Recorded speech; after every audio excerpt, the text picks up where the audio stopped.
Hi guys, welcome to the third episode of the First Girl podcast. I'm Jen. And I'm Favor. And in today's episode, trigger warning, first of all. Yeah. I will put the timestamp in the summary, the description, but we do go into the topic of depression. There is mentions of self-harm and suicidal thoughts. So if that's something that is sensitive for you, then just have a look at the time and then you can skip that. But apart from that, I would say it was a very... if you want it to exist, it can exist. Okay, my week was fantabulous. I want fabulous. I want fabulous. What are you doing? Fabulous. What are you actually doing? Fabulous. You're so weird. Hey. What was your favorite High School Musical? 1, 2, or 3? I don't remember. I'm so sorry. Do you know? I remember the one when they were like, "It's time." Summer. Yeah, that one. Summer's finally here. Yeah. Good to be chilling. Bro, Yeah. I was obsessed. I had all the games on DS. Apart from the last one, I had all the DVDs. I had a book of Zac Efron. Just his face. Genevieve, you was obsessed with anything. You went for a phase. You was obsessed. Actually, let's go through Genevieve's list. Go on. No, but there's too many. That's the problem. thing. That's the problem. She was obsessed with Justin Bieber. She was obsessed with that. What's that boy band that you guys were crying about that you went to see? Mindless Behavior. Mindless Behavior. Wow. She was obsessed with High School Musical. Now the recent one is K-pop. K-pop. All I hear is K-pop. Nobody's gonna hear anything else apart from K-pop. No. You're easily. I feel like once you're in that world, it's a little bit hard. No, it's not. Genevieve, what it is you're easily obsessed with anything. No, I do become fixated on things very quickly. It's actually crazy how you do it. Like, and the way you switch. Now, Genevieve, do you even care about Justin Bieber? Who's that? Oh my god! No, but I feel like that's natural because I grew out of it. Do you get what I mean? Oh, get out, man. No, you grow out of things. Like, for example, like I grew out. Like, remember when I used to be obsessed with One Direction?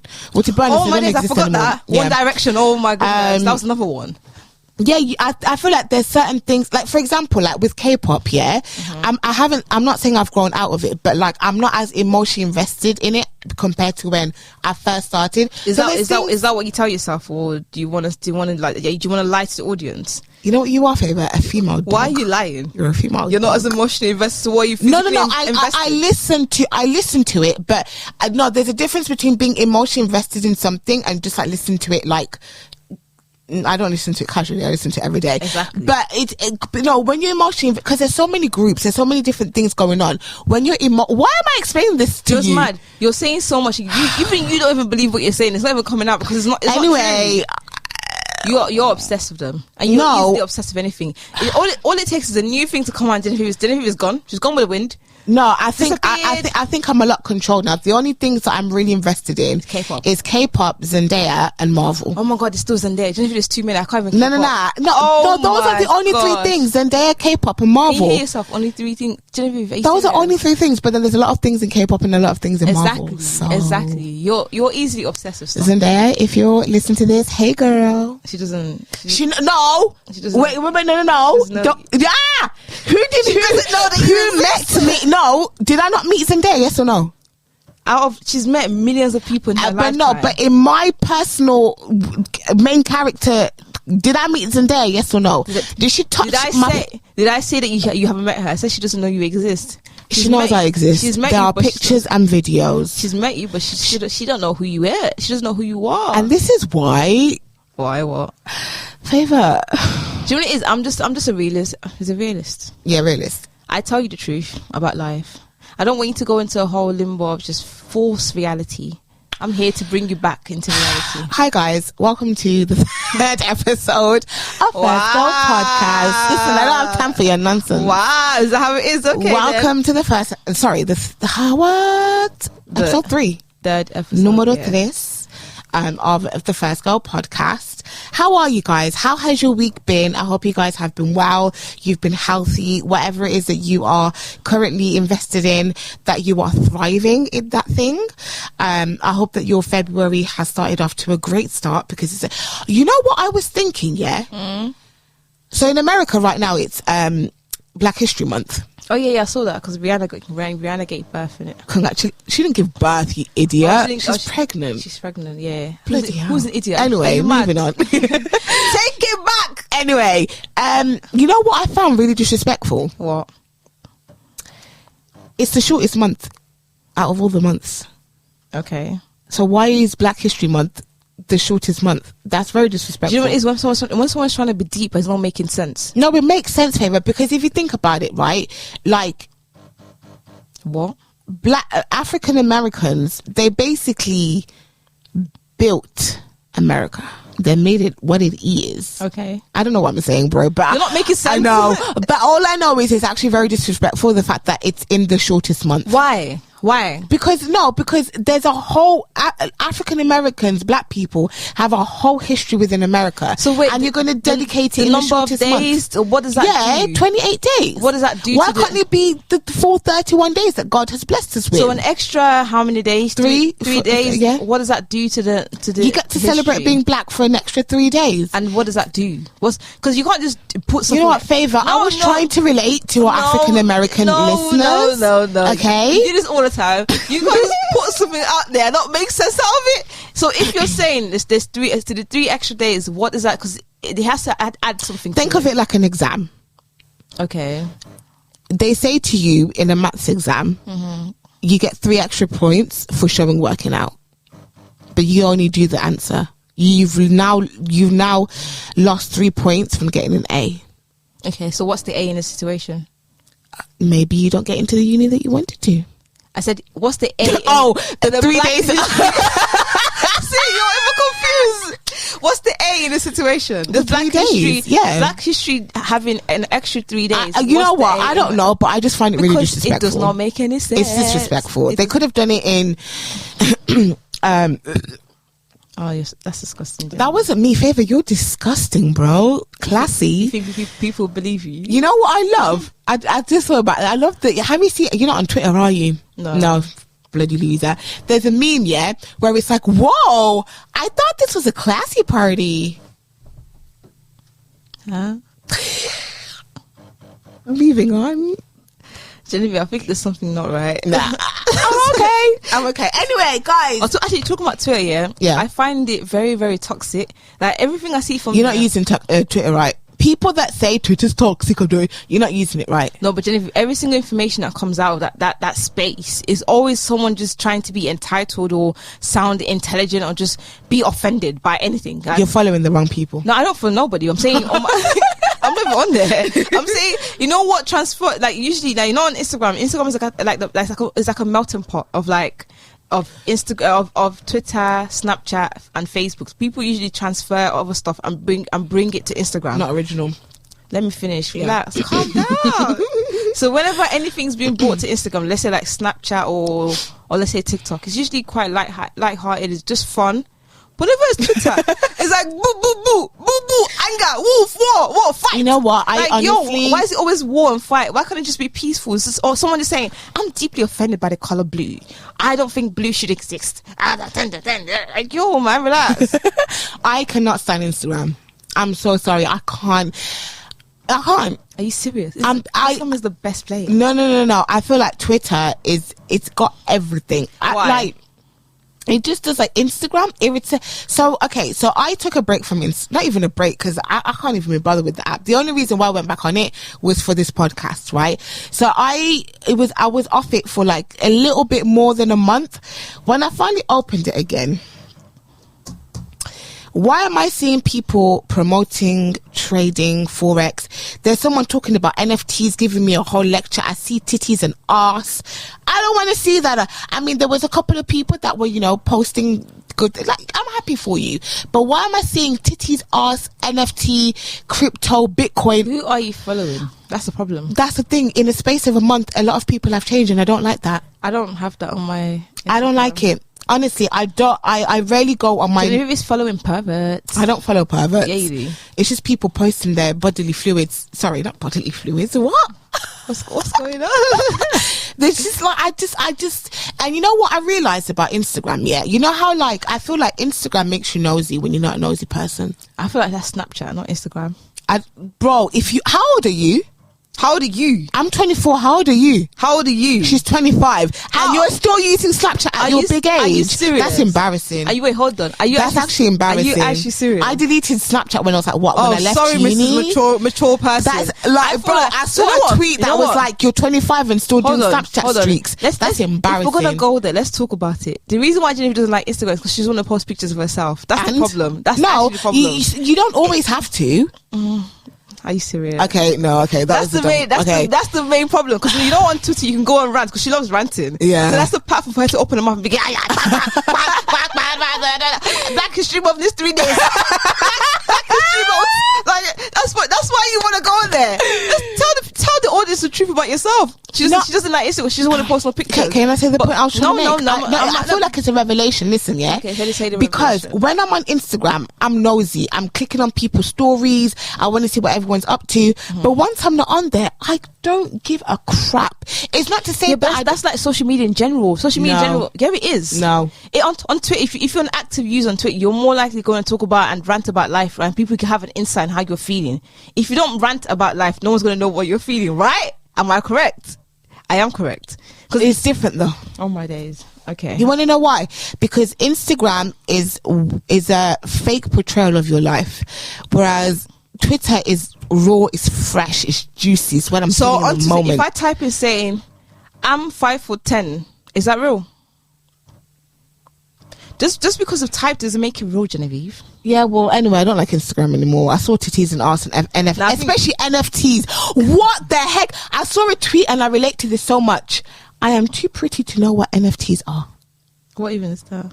Exactly, baby! That is, what is that? It's literally a picture of a monkey that people buy online, but that's what I mean, bro. What? Exactly. Have you been hearing about NFTs? No. Search it up. Even I guarantee if you search it up, you still won't know what it means. Like people are no. It's all over social media.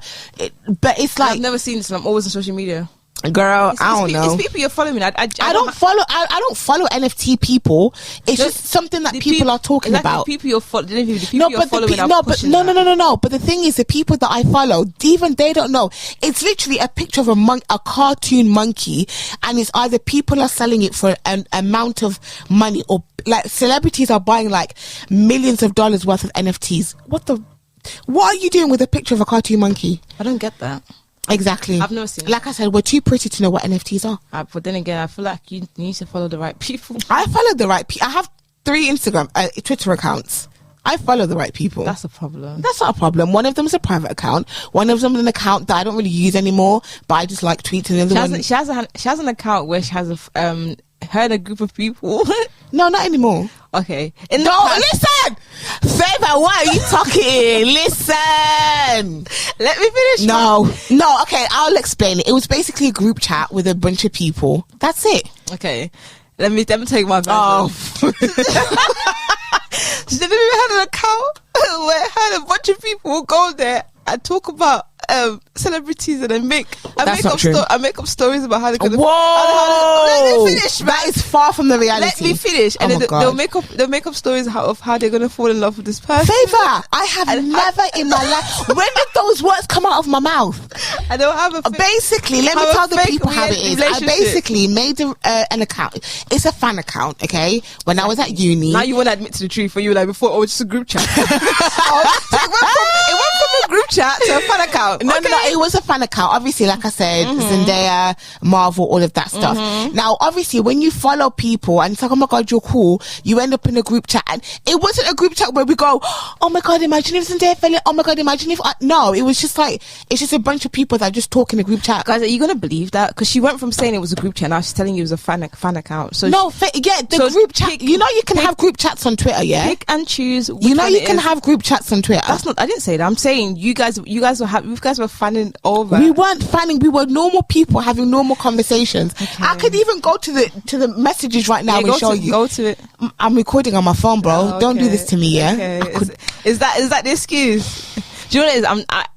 I I'm just gonna let the audience know your true personality, because I know you like. Yeah, I'm not a shameful person. Okay. I admit my truths. So why didn't you just say it was a fan account from the beginning? Why am I gonna say it's a fan account? I did say that. You know, when I said I have a private account, then I have an account where I don't tweet on it, but I like tweets. That's my fan account. You didn't say that. Now you're saying that. Yeah, but I don't need to alert favor. Favor. All right, listen. I'm gonna say it right now. Okay, I have a fan your account. Truth. Yeah. Shush. Hey, speak your truth. I have a fan account which I created when I was at uni for Zendaya and what is that? Marvel. Why are you asking me? Sorry, I need approval from Favor all the time. Okay, and I just used to tweet. You know, as a fan, you tweet, and then I ended up in. To be honest, I was popping. Okay, that's another false reality. I was popping in these group chats, bro. No, but like it's just group chats with literal people that you meet. And what do you talk about in the group chat? Anything. That's the thing, Favor. I have never told Favor we sat in the group chat and we talked about how because you're embarrassed. Favor! Oh my God! You're making me scream into a microphone. You're making me seem like a crazy woman. Calm down. Genevieve, breathe. See? Breathe. 1, 2, 3, breathe. Why at my big age of 18 am I going to be in I hate you. I actually hate you, you know. I really do hate you. I hate this girl. Anyway, can we move on now? I was never stopping you from You can do what you want, girl. Anyway, hi guys. Hola. Oh, ¿quieres hablar español? Vamos. Yeah. Yeah. How many languages can you speak, Favor? Are you trying to draw me out? I just want people to know who you are. I can speak English. Number 1. I can speak Igbo. Number 2. And that's it. Okay. Congratulations. Yeah, I'm proud of myself. Okay. How many languages can you speak, Genevieve? Well, prepare yourselves. I can speak English, Spanish, French, Lingala, and I've been teaching myself some Korean. Boo! Nah, it's actually amazing. It's actually amazing that you can do that, though. What happened? You know how you could get Nella Rose on here? What do you mean? Oh, the sound effects. You're so weird. Should I try it? Try it then. Oh, where's the menu? Don't press something that you'd regret after. Yeah! All right. Lol. What is this? Do you know what you reminded me of? No, in school when we had music, when we had DJ. You know what I was thinking about the other day, right? What were you thinking about? Okay, so since leaving, so I remember in my old job there was a girl that she worked with us for like a couple of days. She went to St. Paul's, yeah, and I said, oh, how come we didn't stay at the sixth form? She was like, it was racist. And then my mum's friend's daughter, she also went to St. Paul's, and she was like, it was racist. And I was thinking, I was just like, you know what? I remember there were a couple of teachers that used to pick on us, but I don't know, maybe we weren't woke at that time to realise that, you know, stereotyping and stuff. And then I realised the entire time that we were there from year 7 to year 13, year 7 to year 12, there's only ever been one black teacher. Do you want to talk about it? Let me Saint Pogretti. Let me elaborate. Go on. So was a school where the racism was very, very covert. Covert, yeah. So it wasn't. No, but the thing is, though, I think we have to think about how when we were at school, like people weren't quote unquote woke. No. Personally, I felt it. Yeah. I'll give you an example. So imagine in year 9, because from year 7 to year 9, I was in all my sets. I was like in higher sets, and then one day, one amazing day, this woman just walked in. I was sitting with a group of black girls. She walked in and said, "All of you on this table, come with me." Oh, and that was how from that day I was moved down to a different set. They didn't move me down because of how bad I was doing. Oh my God. I was moved down because I was sitting at a table of girls that were talking and they were always loud. And I remember that day, after that period, because I was thinking to myself, I didn't realize the effect of getting moved down. I just thought, I'm still going to do well. when it got to GCSE time, like year 10, and I started realizing that being in lower set meant you couldn't do certain subjects. So I spoke to my mom, and they were like, we're going to speak to the school, and the school was like, all she has to do is do this exam and she can get moved up. Then we asked them, why did she get moved down? They had no reason. There was no reason for it, because I remember the date and how it happened. It was clearly a racist thing, because they came and took all the black girls on the table and made us move down. What subject was that? I remember it was in English. We were sitting in English, and all of us on that table got moved down. And that getting moved down, and they changed me in all my subjects. That's crazy. But it's like they never gave me a reason. Imagine getting moved down. I had to fight to try and get myself to a normal level, and so they put me up on certain subjects, but they still didn't move me up. So it was then when we finally got to sixth form, and now everyone's on the same level. Why did I do better than most people that were doing that was in top sets? The one thing that annoyed me, because I remember I wanted to do psychology. What did I want to do? Psychology, English, and Spanish and sociology or something like that.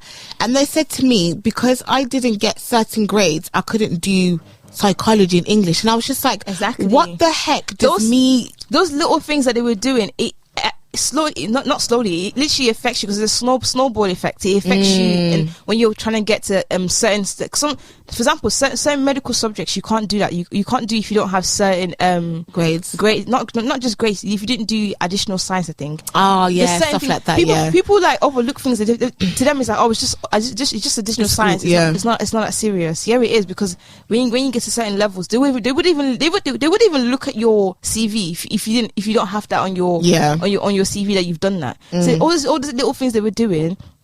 Now I knew. I remember I would always rant to Anissa. Shout out to Anissa. Yeah, Anissa, you finally got your shout out. So literally, we love you, baby girl. I would always rant to her. I'll be like, yo, like, this school's racist. She would tell me, like, yeah, it's actually racist. Little things we would notice. I remember one time, I was fed up, and imagine I was a good kid, man. I wasn't like I never argued with teachers. I know what you're about to talk about. What was I about to say? Miss Bubbly. Yeah. I called her racist, and this woman flipped on me. I'm not racist. What? Racist? What? Me? Racist? Yes, you are, sis. Yeah. You are racist, because you've been targeting me. That's quiet. I'm not talking. What are you targeting? Yeah. I am literally looking at you. You're talking, and that's it. I haven't even opened my mouth. So what exactly are you targeting? It's clearly because you're trying to make me feel lower. Not even just her. Even Miss Patel. Oh wait, really? I liked Miss Patel. I liked her when I finally got to sixth form. But before getting to sixth form, okay. And even in sixth form as well, she still had her little moments here and there. Like, there's times she would say to me, are you sure you want to do law?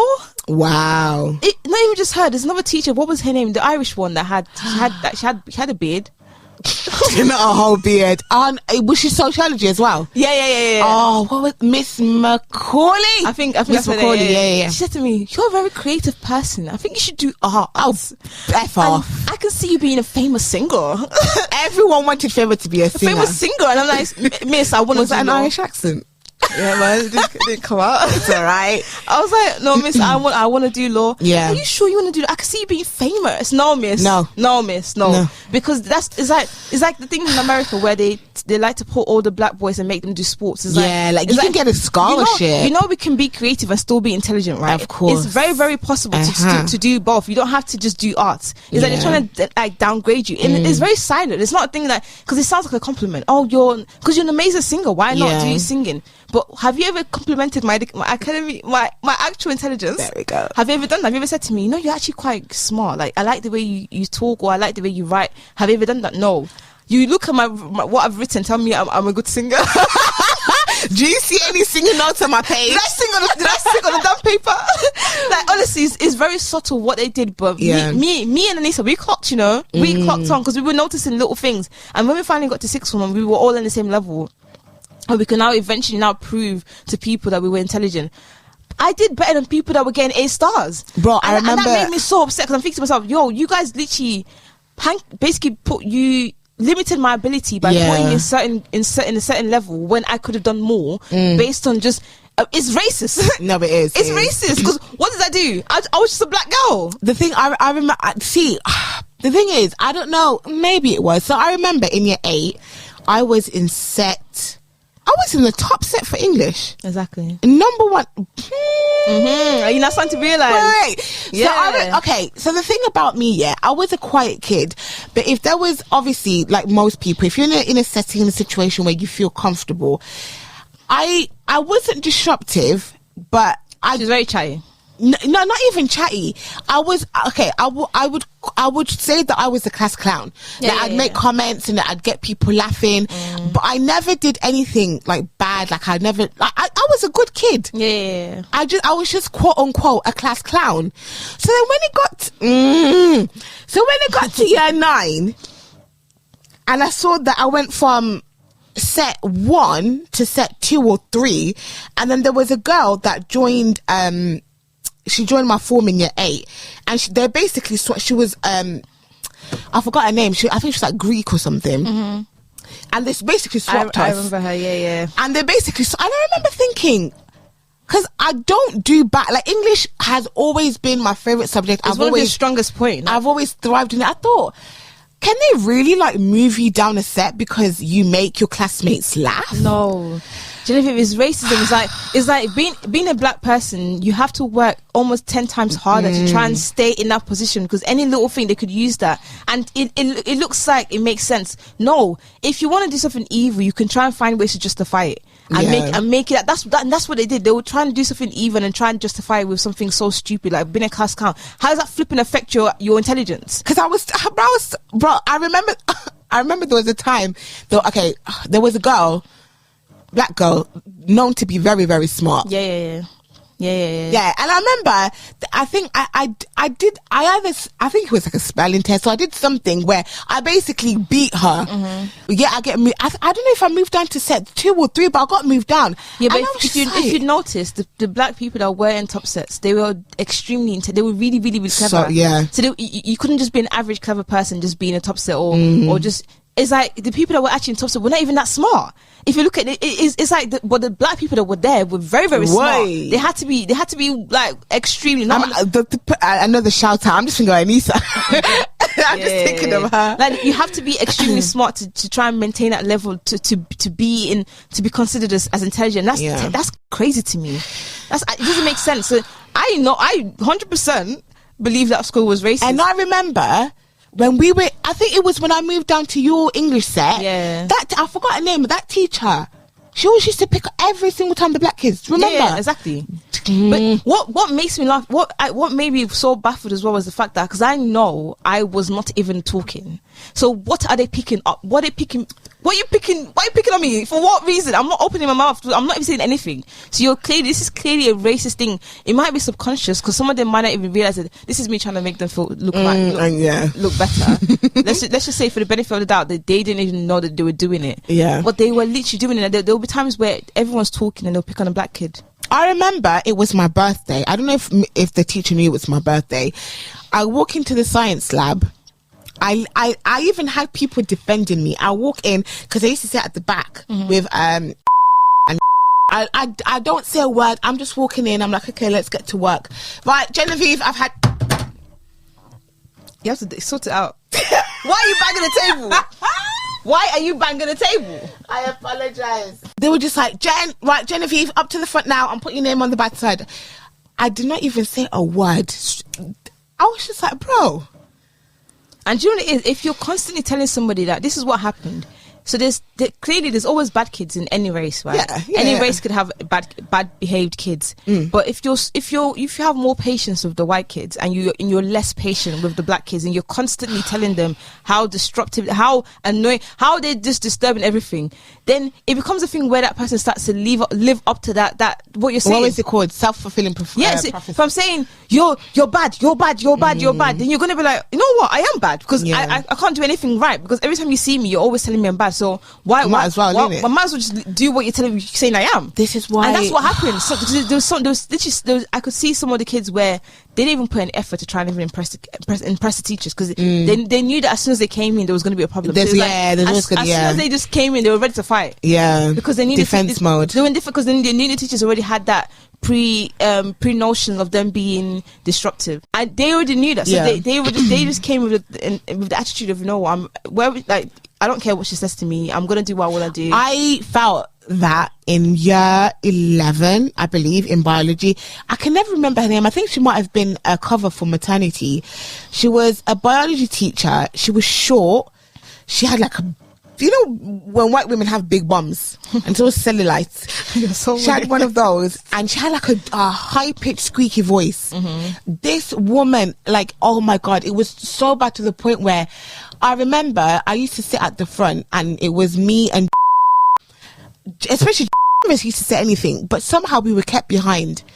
And I remember, like, again, I'm a good girl, like I don't look for trouble or anything, but I just remember every single time I went into that class, you just feel defeated, 100%. because you just know that whether you stand up to go get a textbook, why are you walking around the lab? Do you know what I realized when I went to sixth form and teachers were treating me differently? I noticed that even though, like, the way I felt about myself in terms of education changed, and the person that did that for me was Miss Tibbetts, which is why I absolutely love Miss Tibbetts. That woman. She's my favorite teacher ever. Yeah, she had this self-belief in me that I didn't even see, and from that sort of like spread across my other subjects. I'm thinking, yo, she believes in me, then clearly I can do this, and that's all it takes. Yeah. But they don't do that, and that's why I feel like it's racist, because they know teachers know, they go for training, right? They know that if they treating kids in a certain way would make them act a certain way,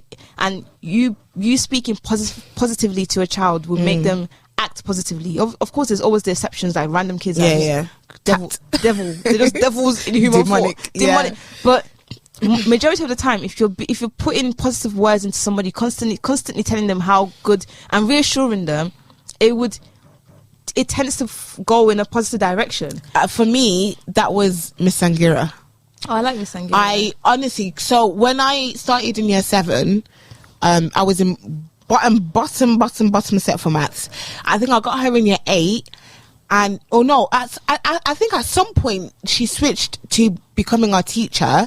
I was the only person that moved up, and then somehow I ended up doing higher level maths. Like, because I had her from literally like year 7 all the way until she left for maternity leave, and like she made maths so easy. She was such an easygoing teacher. Like, we got on, like we'd always talk about like just having that positivity. Like, I was like, how did I go from like hating maths to understanding it? And then in year 11 we had like 5 freaking different teachers. Honestly, for me, it was Miss Sangira, 100%. I love that woman. It definitely worked. And also, talking about even education, with their marking schemes, for example, the teacher already has that in her mind. You're not an intelligent person. So when she's already marking, she's seen your name, she's gonna try and she's less likely to try and mark you higher. And that's the thing I noticed when we went to sixth form. They were marking externally, and they didn't have our names in it. So they took our names out. It's like all our marks were getting higher. It's not a coincidence. If you already think I'm not intelligent and you're marking my work, I remember, especially sociology, she would mark me so low, and I thought, oh my God, I'm gonna fail the subject. And then the exam comes and I did amazing. Thinking, bro, I remember there was one, we did like a practice paper, and it was only me and one of the, bearing in mind there were like pretty smart people in that class. Pretty smart people, and me and one other girl were the only ones that got, I think I was 1 mark away from full marks. I was just like, oh my God, I'm smart. What?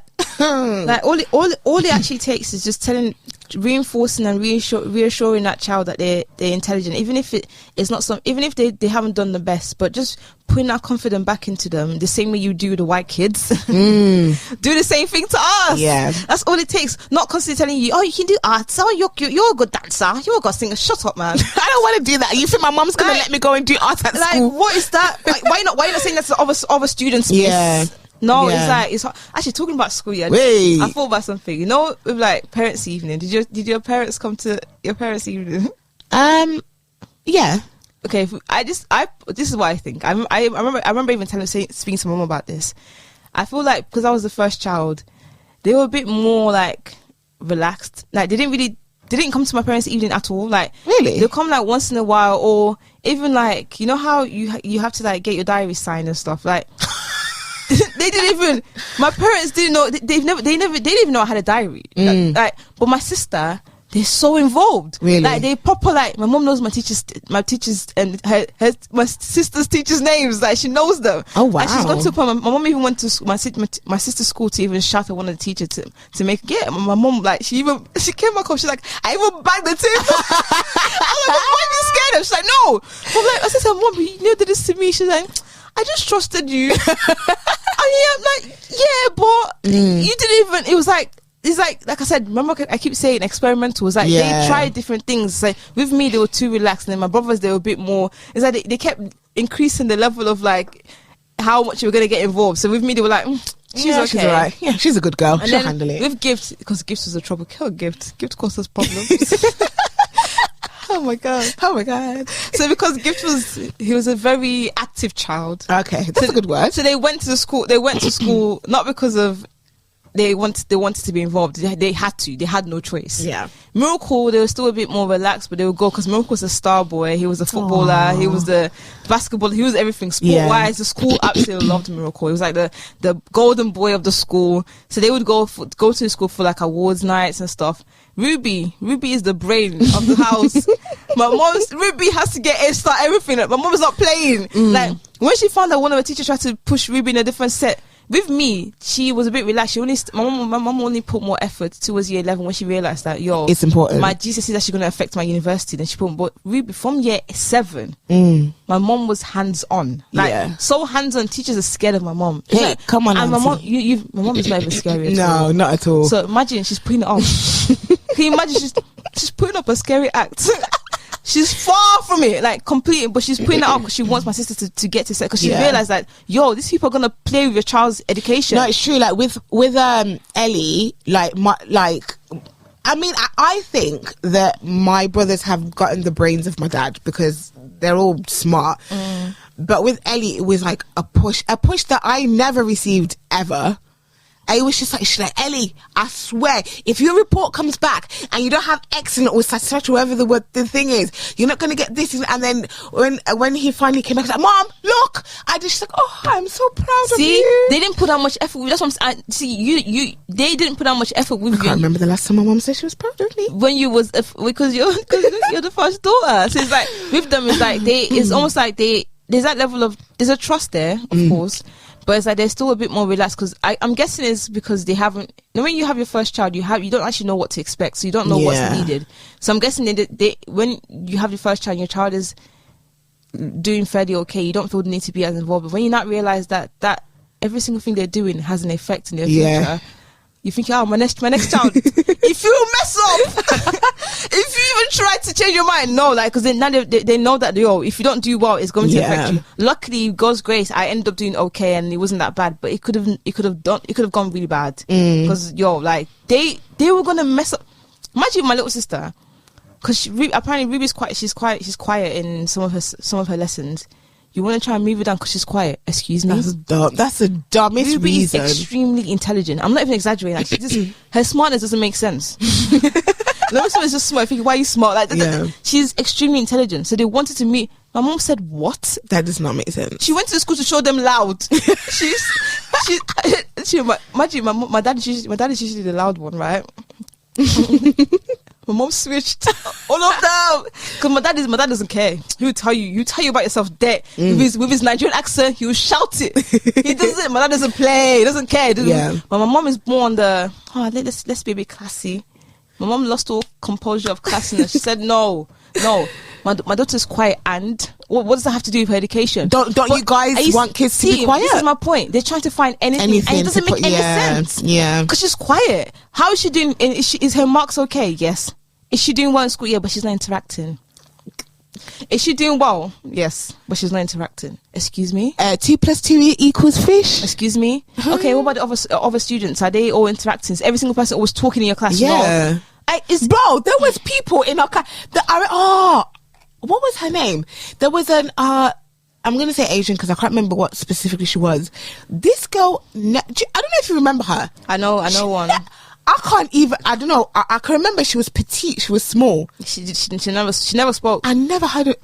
Because in their head, she's smart and she's meant to be smart. So what more do you need from above us being black people? No, you have to be smart, you have to be intelligent, you have to be loud, you have to be assertive. This is why you have to be perfect, to be considered as normal. But even if you're perfect, there's still an issue with that. I mean, I don't know. I mean, obviously I haven't stepped foot in school since like I left bloody sixth form. I don't know how it is now, but we need more, just like black, not even just black, but more people of color teachers. Yeah, 100%. Because I mean, did you watch the clip with Adele and her teacher? Oh yeah, I saw that. Yeah, a full black woman, bro. Yeah, I was expecting this woman to be like white.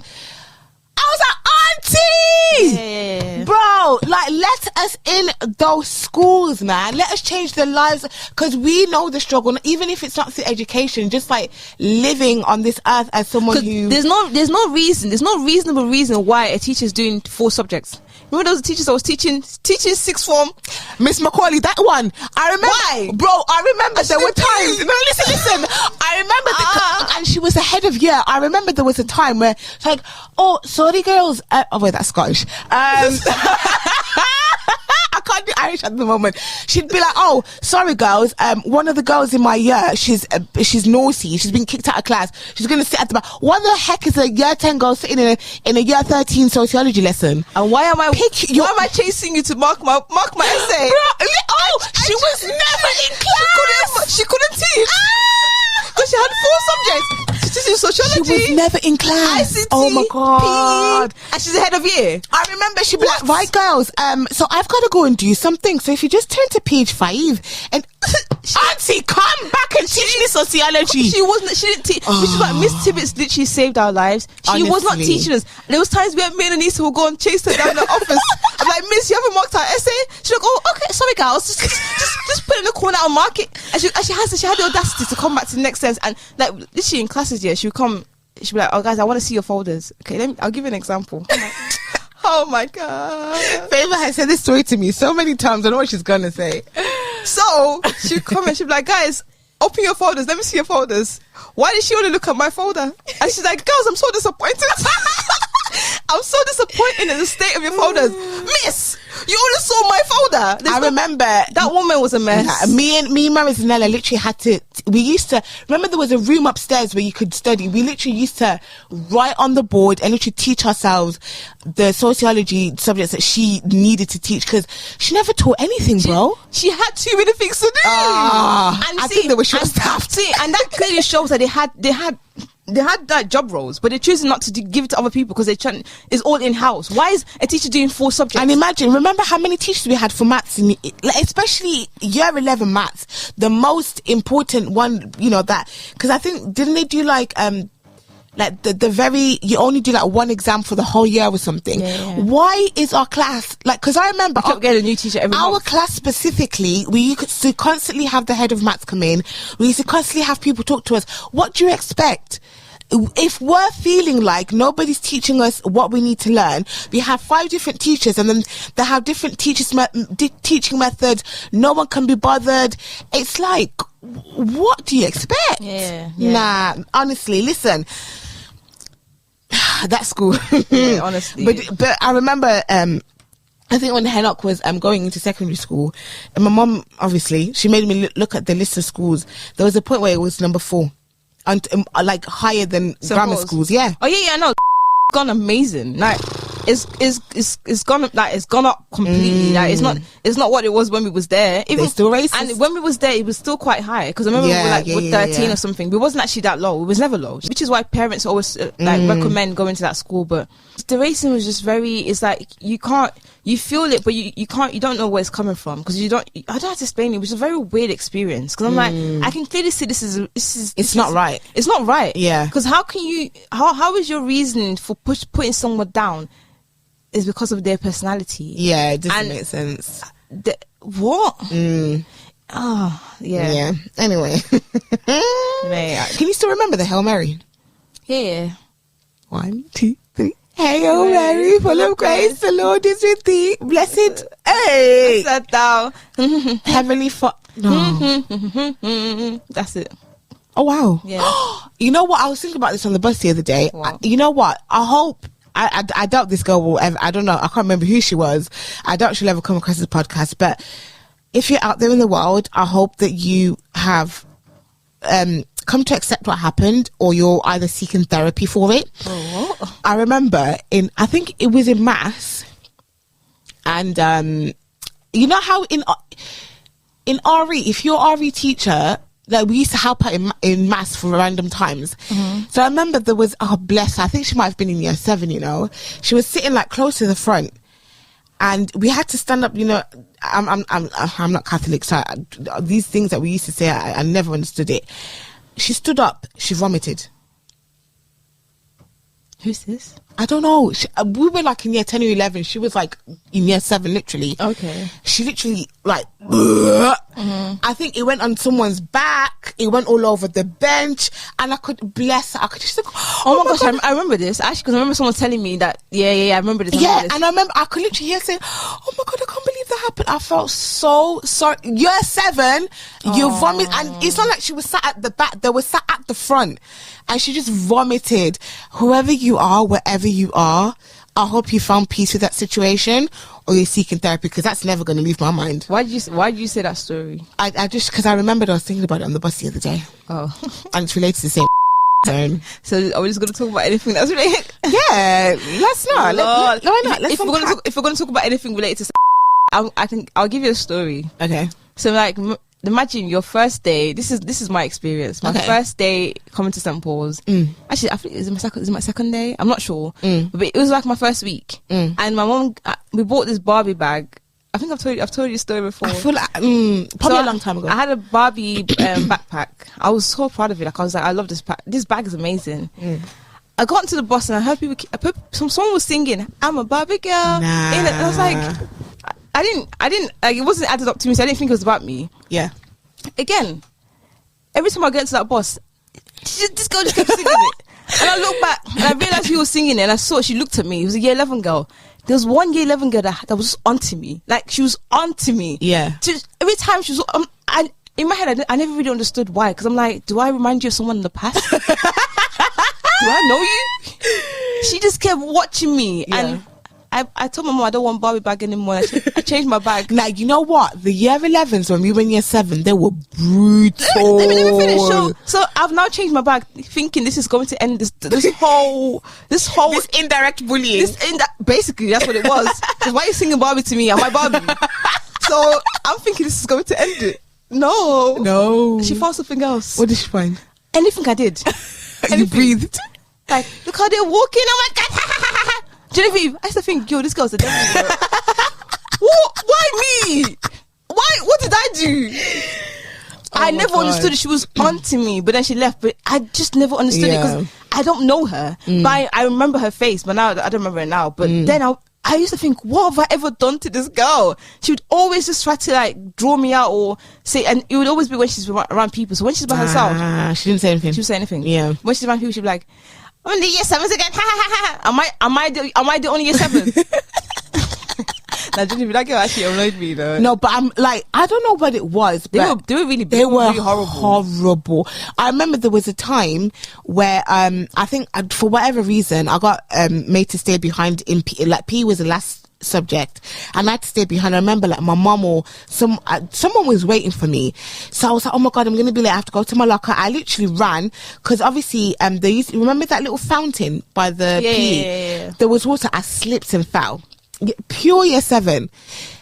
They just laughed at me. I know, it's horrible. Whereas I remember when I was in year 11 or 6th form or whatever, I was leaving the chapel, and there was a little girl coming into the chapel, and she tripped on the stairs. I said, oh my God, are you okay?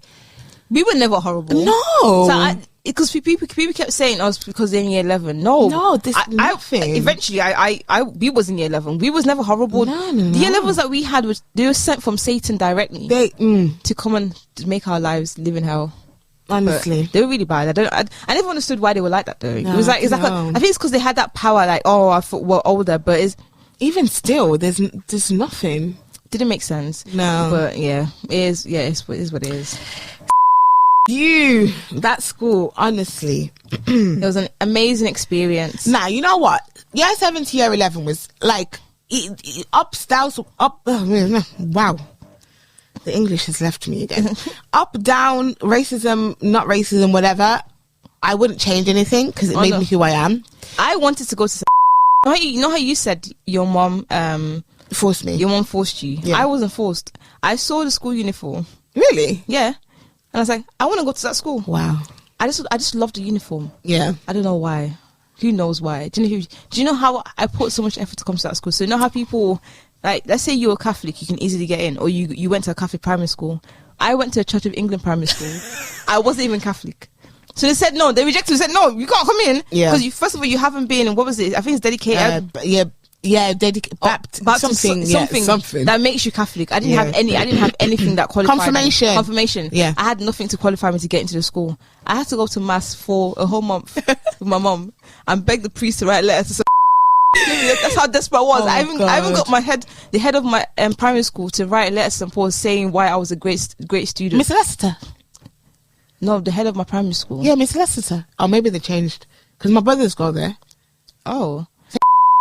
No. Oh yeah, really? Yeah, I remember. Oh no, my head of teacher, he went prison like years ago. He's a paedophile. No, not in a Church of England primary school. He is a paedophile. Oh, fair enough. Oh, I'm gonna go to that. Oh, there's more. Anyways, but so I got him to write a letter, and I got a priest to write. So I had two people write a letter for me to because there's something. They have a thing where something to do with character. You can you can say how you can fit into the school, something. So I had to sell myself. I did all of this just to come to the school that was just, I looked at the school, I'm like, this is what I did. Is this what I put effort into? Is this it? Like, into the school, I'm like, this school's old. Yeah, it was, apart from the new building, but yeah. It's old. Like, it's not what it was literally so far from what I imagined. And also, I was in that period where I hated boys. I thought, boys, ew. I don't want to be around boys. Ew. Honestly. Like, oh my god. Nah, for me, despite everything, I wouldn't change it. I absolutely loved it. The only thing I if I could take back and I could just not relive. Oh my god.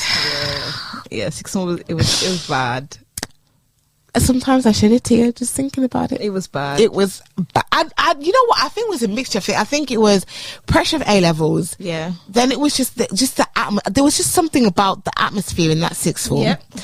Some of the people. Mm-hmm. And the sixth form, do you remember? It was always cold. Do you know what it is? It was just it was dark. It was a gloomy, It was gloomy and dark. It gave you even if you was a happy person, as soon as you gloomy and dark, it gave you even if you was a happy person, as soon as you walk in, you're like, whoa, the spirits has entered. Whoa, I feel dark. It was very just everything about it. First of all, they put us on the ground because where are we? Not on the ground. Where was the common room? Wasn't it on the ground? No, we were at the top one, but it was a basement. Do you know, they wanted to get rid of us. The basement. They put us somewhere. Like, you guys stay there and survive. Yeah, because I remember there were lockers downstairs. Exactly. These people are evil. They literally couldn't find anywhere to fit us in. They put us anywhere. Like, literally, like, you know what? You guys find a cave, stay there. That's already a problem. Yeah. Just the environment, how it looks from normal classroom that we were used to seeing, so all of a sudden open space to all of a sudden to just a small little crowded. Yeah, because I remember like sociology rooms were tiny. Exactly, and to this that, and also the people that was in there was like, you're not. Imagine we've spent 5 years with these people, and you want to escape and find new people, right? And now you're being forced to stay with people that you might not feel the most comfortable with, which is not a problem. But if you was in college, you would just, after you're done, you would just go home. You're done. You wouldn't feel the need to just hang around. But in sixth form, it's very, very small, close. And I remember you could only have one day where you left early. I remember that. Apart from that, even if you don't have any lessons, you still had to be up. Bro, do you know how many times I left? Me too. I was telling my sister, she was ranting to me yesterday, saying, "Oh, my sixth woman is saying I have to stay in school all day, even if I have no subjects." I said to her, I left all. After registration, I was like, I'd wait 5 minutes and I'm gone. Because all you have to do is make sure you sign in for, especially the afternoon one. Yeah, you have to do that. Yeah. After you sign in. Peace. Bye. I'm gone. I'm going home. How are you gonna know if I'm in school or not? You're not gonna know. That place was just a bad. Yeah, it was a lot. It was the people. It was the subject. It was the environment. The thing is, going back to what you said about, you spent how many years with the people. I didn't mind it so much because I felt like there were some people that I never would have considered like talking to or being friends with. That when it came to sixth form, because it's a lot smaller, I was like, oh, you know what? You're actually not that bad type of thing. So I didn't mind it too much because I was just like, even though we've probably been in a couple of lessons, but we've never really. No, but I'm saying the people because I know that's what affected you the most. Me personally, the people didn't affect me in sixth form. I didn't give it that. Honestly, because I had the same people I was friends with in the sixth form. Sunrise, Nella, Albina, me, you. Not of course. Why the heck was I not the first person on that list? Because you're already here. Why do I mention you? Anyways, you. But I had people I was used to seeing. See, that was never my problem. My issue mainly personally was the fact that it was so small, and I just felt like restricted. It was just just the environment for me was very like it just gave you like it just gave bad vibes. It was just giving bad vibes. It wasn't great. But carry on. Yeah, I mean, I think it's just okay. One of the reasons why my sixth form experience was bad because I wasn't doing what I wanted to do. First of all, like for me, I remember I was literally asking my drama teacher every day, the thing is, because there just wasn't enough people, because I was like, can we please have drama A level? And I just wasn't doing that. I went to psychology. I was literally forced to do film studies because I couldn't do English. They're like, it's like English, but just with films. Did we even have English A level? We did. So why didn't they let you do English? Because I didn't get a certain because of that. Yeah. So number one, I wasn't doing what I wanted to do. I remember literally like begging my mom to like let me go to college because I was like, this is not what I want to do. And then on top of that, I feel like my depression just, oh my God. I mean, it's really annoying though because I didn't realize what was going on mentally. So for me, it was like, you know what? It's absolutely normal that when I go home, I cry myself to sleep. I remember when you tell me this, I'll be like, hold on, because at that stage, I don't think depression is only recently becoming more like people are now open, and people are now starting to understand what it is. Because I didn't even know. I knew depression meant sadness, but I didn't understand that it wasn't just sadness. It was a thing where it's overwhelming. So it's not just I feel sad. It's an overwhelming emotion where your brain is unable to make you happy. Literally, you can't just step out of it. You can't just snap out. Like it's literally a state of mind, complete. Like you're complete. Like you're paralyzed. Well, I remember there was a time, I can literally remember this moment. I was in my room, and you know when you like, you try to envision yourself in a certain time in your life where whatever, like, and whenever you think of something that you want to happen in your life, it's always positive, of course, always.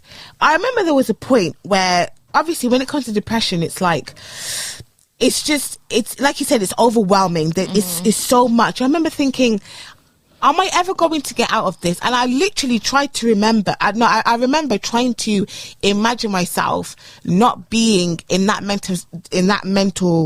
state of mind. And every single time I think about it, talk about it, it scares me because all I could see was darkness. Like, it's not even a thing of, oh, you know what? I can maybe see myself going to university or, I don't know, celebrating my birthday. Or it was literally like, imagine you're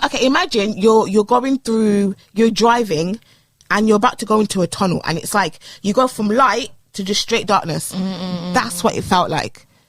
And it's like, so imagine, and then like coming into a place where it's like you don't want to be, and there's all these people and there's pressure of A levels, and then it's like you're and it's very tiring because it's like for those 7, 6, 8 hours, it's like you're putting on a mask, or there's a little distraction. You're trying to because even if you didn't realize, the way you was feeling was slowly it was actually affecting. It was affecting how you actually reacted to people and how you communicate to people. Like, it's almost as if you was trying your best to seem normal, but yet you was acting abnormal. And I'll give you an example. For example, like the same things that you would. I know that this is not Genevieve, but you would only do it because you're like, you know what?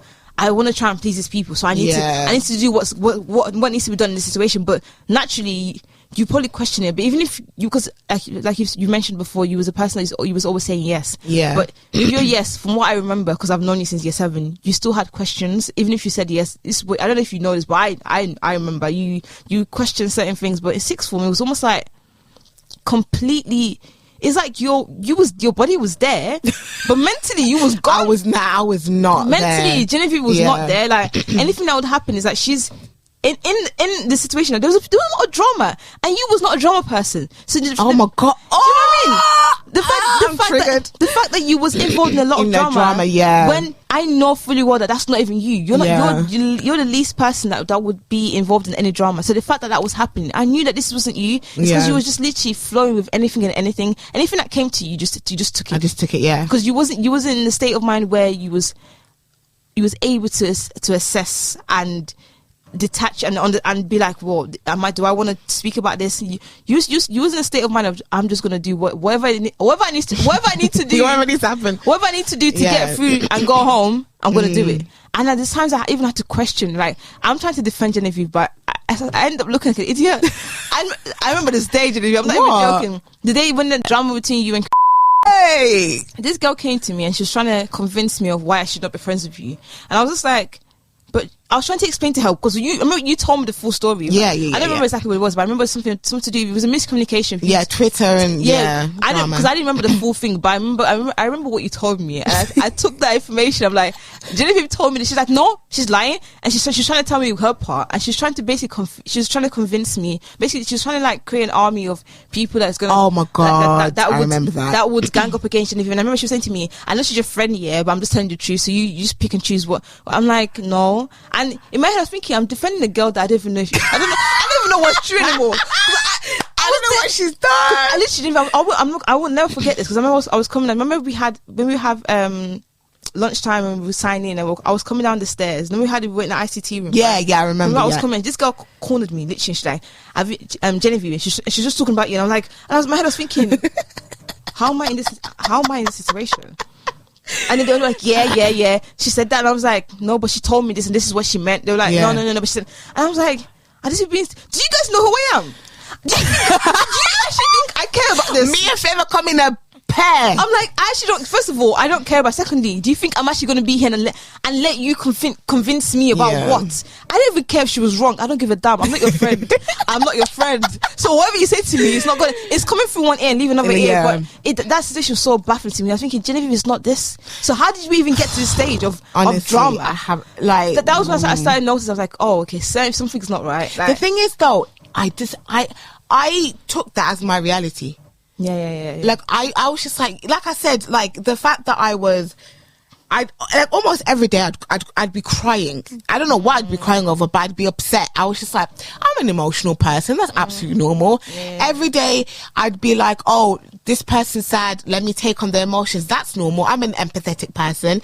Like it became my reality to the point where it's just like, I remember when you stopped talking to me, I was like, I remember telling my mom, no, mom, Favor, she's wrong. I haven't done anything at all. Mom was like, well, you and Favor have been friends for a very long time. There's no reason why she stopped talking. No, I don't care what. Even when you called me, I was like, okay, yeah, okay, whatever. Because I remember my. I'll take you through what I was thinking at that moment.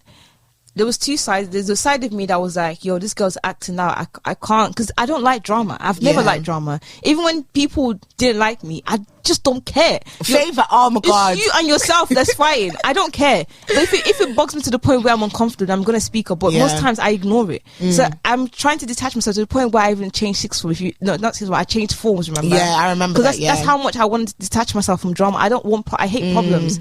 So there was a part of me that's like, oh, I don't want to be involved in this. I don't know what this girl is getting involved in. There was another part of me that just felt, nah, because you're with them and they're already ganging up and doing their little weird whatever they're doing. I'm like, I can't just leave her with these people that I don't know what they're doing. I don't get it. Witchcraft.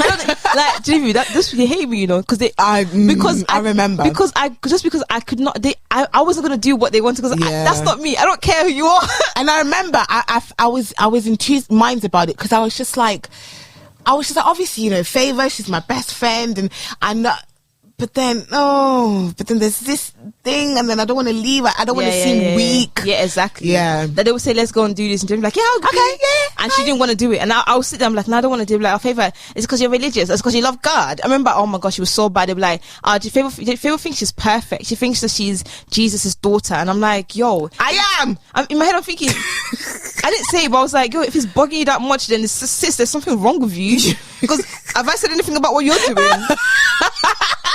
No. I have literally not. You've been doing what you're doing. I've never said anything. But the fact that you keep commenting, telling me how much I think I'm better than everybody, how much I think I'm perfect, how much I think I'm more religious, then you're clearly struggling with something that I can't help you with. But yeah, that was where my mind was at. But it was like that because I had people like Anissa that didn't care. Yeah. But I was trying to get you to be like that. It was so difficult because it's like you were so far mentally. I was gone, and it was like I remember this time I'll be so frustrated. I'm thinking, yo, I don't want how can I keep being friends with somebody that is lost?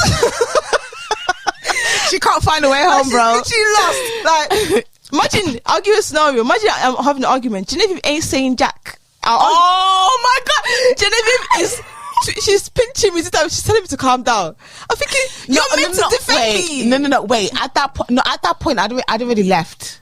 No, I know, but that is still, you still had that element of your personality still there. Because I don't like nah, I remember this day. No, but eventually you left. I was so happy. I was like, wow, Genevieve finally left. I felt a sense of peace, and then I started seeing things more clearly. Yes, because even the way you were speaking changed. Because before it was almost like I couldn't get through to you.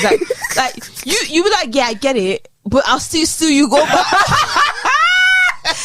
Clearly, you know, I wasn't holding back when I would talk about anything that would happen. Yeah, obviously, I was still ranting, knowing fully well you're going to go speak to them. Yeah. But you were like, yeah. And the next day, she's going back to the same people that we talked about. Hi, guys. I could not understand it. I'm like, we clearly have a mutual understand. Well, mutual. What would you call it? We both feel the same way. Mutual feelings. Yeah. About what's happening. And yet, I still go back. And yet, you still go back. No, it was frustrating. Like, it got to a point I couldn't do it anymore. I left you. I was like, no, yo, I know. I couldn't because I'm like, yo, how much? I can't carry you. Like, I couldn't. I'm like, I don't get it. Like, what is so what do you see in these people that you feel the need? I don't know. That's where I don't know. That's why I understood why the depression definitely had an effect because. You wanted to feel like you belonged to something, and it's like that was like the last thing you was holding on to. So it's like if you let that go in that moment, it's like, yo, I don't have anything. Yeah. Because first of all, I'm feeling this way, and now I don't have people that seem cool. I'm not friends with them. What do I have? I don't have anything. Yeah. So I could understand, but but honestly, like not to be that person, but God, the way God, you know what? It's my stubborn nature because I remember there was a point like before I left the friendship group. I remember there was a point before I fully left. I was always hanging out with you guys. Yeah. Always. And whenever I was with you guys, there was just because we were little weirdos, but we loved our little space. Remember, we did. We'll go to the music room and just sit in the darkness. You know, no lights, and talk about life.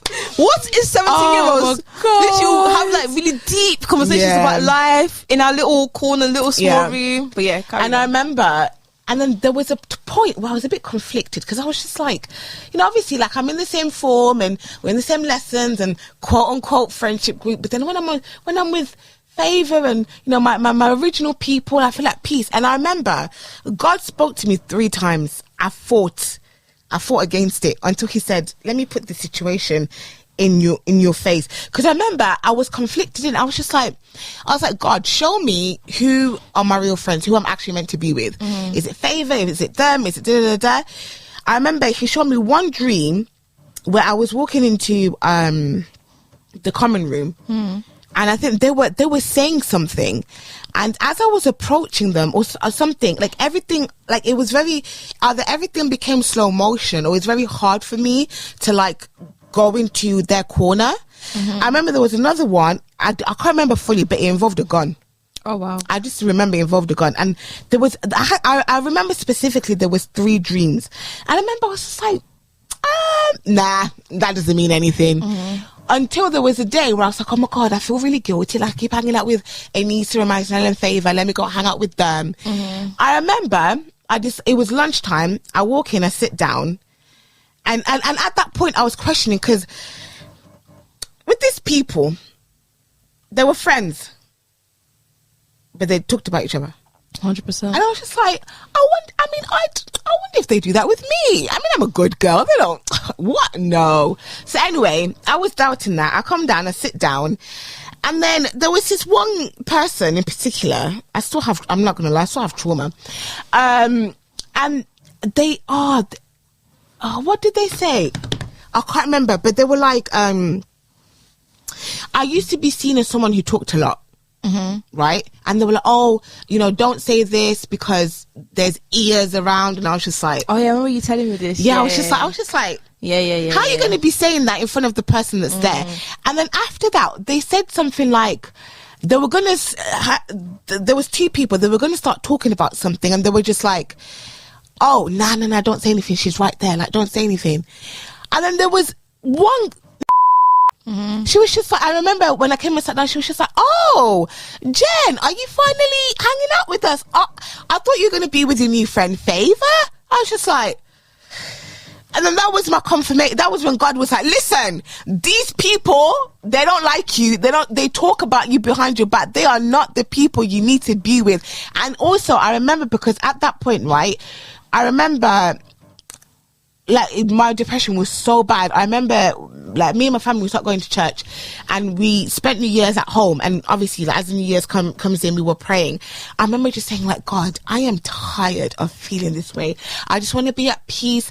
I just want to be happy. Like, I'm tired of constantly going in this cycle of like, oh my God, it's a brand new week. Let me start again. Then it's like the same thing. Like, I was just like, I'm just tired. Like, let me just be at peace.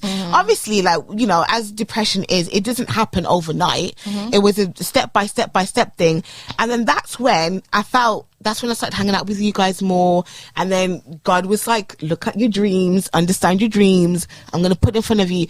After that, I was just like, oh, the sun's out today, isn't it? Honestly. First of all, friends that talk about each other, are they your friends? Hey. So there's one thing, there's one thing when you're ranting about something, like when you were having your episodes, like obviously I'll rant at Anissa, and Anissa's like, I don't know what to do. Like, I don't know what to do. Yeah. But there's another part where you're purposely trying to stain that person's character. How do I explain it? You're trying to it's character defamation. When you're trying to destroy this guy. I'm so sorry. When you're trying to destroy someone's character, you're purposely trying to convince somebody about someone else, but you're trying to paint that person in a negative light. Yeah. This is not you ranting about what they've done to you. This is just you purposely just trying to just make that person be convinced that this person is just a bad person. And that's what they kept doing to each other. Like, they would talk about themselves in very evil manner. So of course they were talking about. One thing I would say, my biggest. If I have a friend that gossips, they don't know this, but you guys are gonna find out now. I've made a mental note not to tell you anything. Yes. Because if you are able to comfortably gossip to me about somebody else, and she says you're not doing it about me, you're 100% doing it about me. It's like that Chloe Kitembo girl. Because me and my mom, we have our sessions of just talking about life. Yeah. And she was like, yes, you're correct, because there's a particular friend that she's always gossiping to me about different people, and I absolutely love her. That's the saddest thing. I've tried to detach myself, but I just can't, because you can genuinely just love people. They have a bad character trait, but it's like that character of her, I hate it, because I'm like, why are you a gossip? why do you love to gossip so much? So I'm restricting myself on what I can share to you now, because I only started realizing, I'm like, she's always talking about different people's lives, and I'll see the same people and she's talking to them, and they're relating amazingly, they're good friends, and I'm like, do you know the amount of things I know about you from her?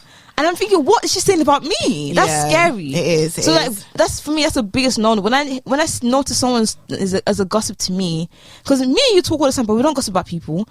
The highest we're going to do is probably rant about the person. Yeah, just rant and that's it. But gossipers, what they do is very different. Is if I'm going to tell you about, okay, this person did this to me, they'll be like, but she's actually an evil person, They try to do something, say something that's like beyond just what. So imagine this person is, let's say, taking your chair, and they've okay, let's say like this, yeah.